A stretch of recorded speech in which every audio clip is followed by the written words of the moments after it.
I was 12 years old, and all the newspapers had headlines on my 12th birthday that Billy was coming to town. And Life was doing stories on him, and Look, and the newsreels, because Billy was searching America to find the ideal American boy to play Huckleberry Finn.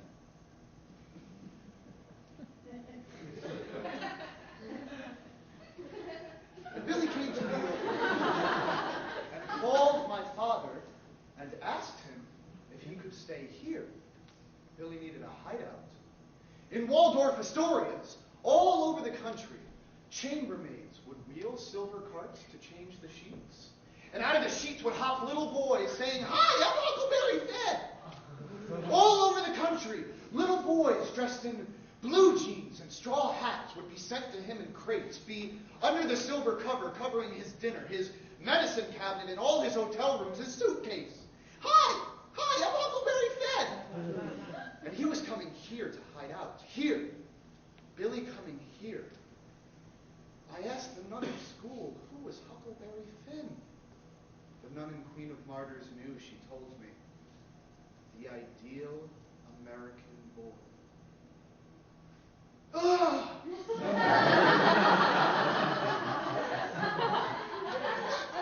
Coming home, all the store windows reflected me.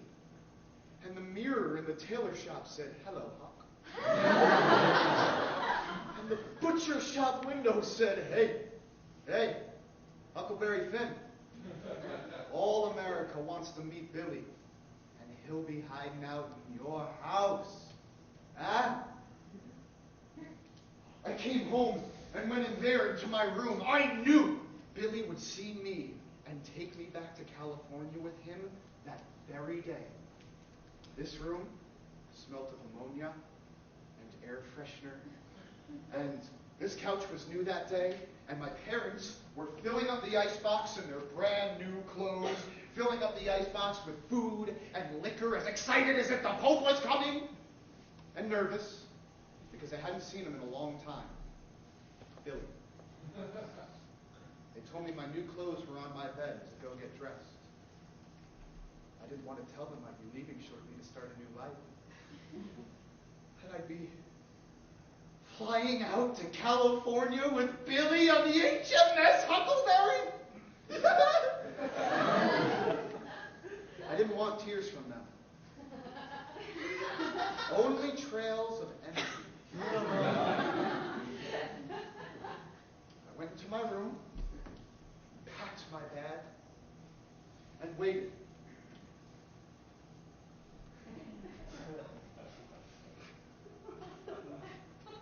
The doorbell rang.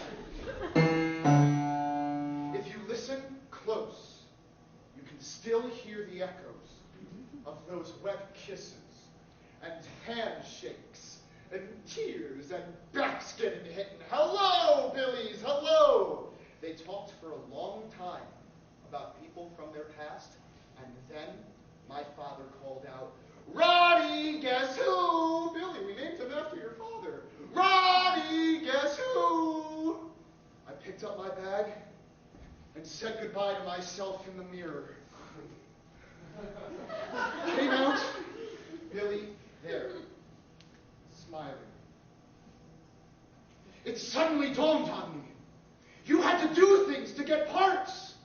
I began dancing and singing immediately, things I had never done in my life before or since. I stood on my head and skipped and whirled spectacular leaps in the air so I could see veins in the ceiling, ran up and down the keys of the piano, and sang and began to laugh and cry, soft and loud.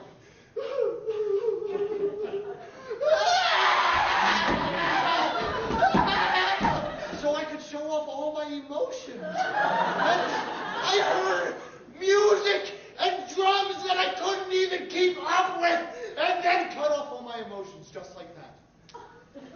Instantly.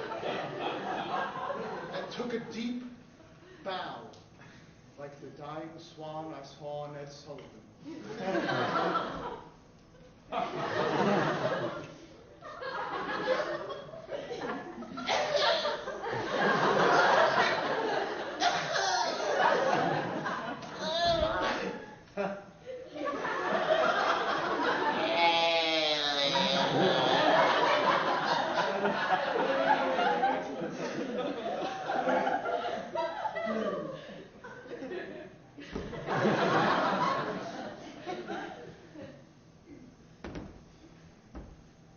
I picked up my bag and waited by the door.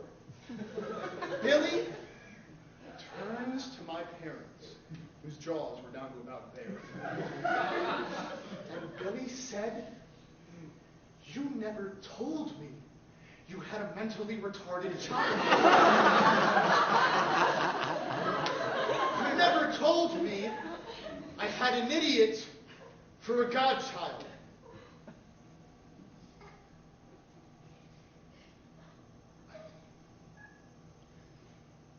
And I went into my room and shut the door. Didn't come out the whole time he was there. My only triumph was he could never find a Huckleberry Finn. Another company made the picture a few years later, but it flopped. My father thinks I'm nothing. Billy, my sergeant, they laugh at me. Are you laughing at me? I'm going to fool you all. By tonight, I'll be on headlines all over the world. Cover of Time, Life, TV specials. I hope they use this picture of me. I look better with hair.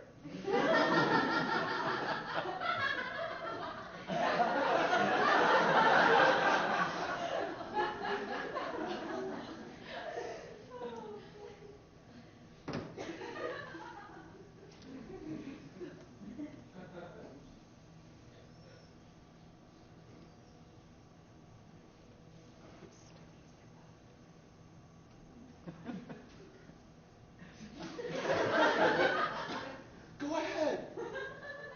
Laugh. Because you know what I think of you?